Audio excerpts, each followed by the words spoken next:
treffen.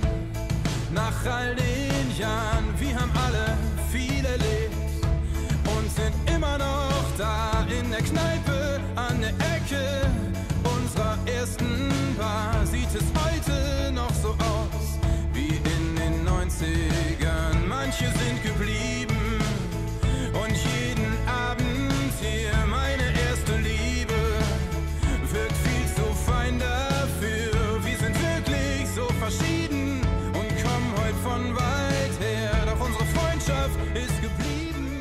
Schön, dass ihr da seid zu unserem 20-jährigen Firmenjubiläum. Ich freue mich tierisch, dass Sie heute gekommen sind. Das ist auch eine Art Wertschätzung für mein SLM-Team und auch für mich. Ich möchte mich an dieser Stelle auch vor allem bei meinen Eltern bedanken,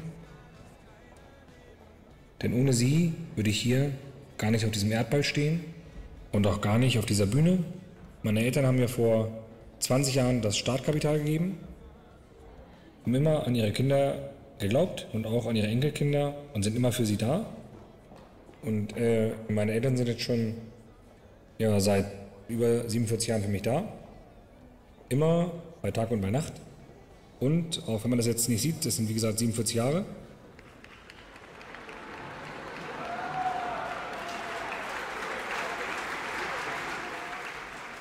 Das sind einfach die coolsten Eltern, die ich habe. Die beste Mami und der beste Papi der Welt. Und ich bin ganz stolz, dass mein Vater heute hier ist.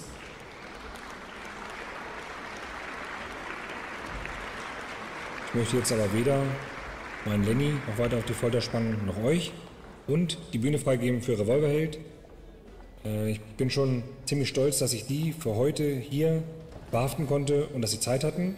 Die Jungs sind klasse, zeigt denen, dass wir nicht nur der beste Spritzgussbetrieb hier in Oebisfelde sind, sondern dass wir auch richtig feiern können. Von daher wünsche ich euch und mir einen schönen Abend. Lasst es krachen und dann machen wir jetzt aus diesem Laden eine Achterbahn.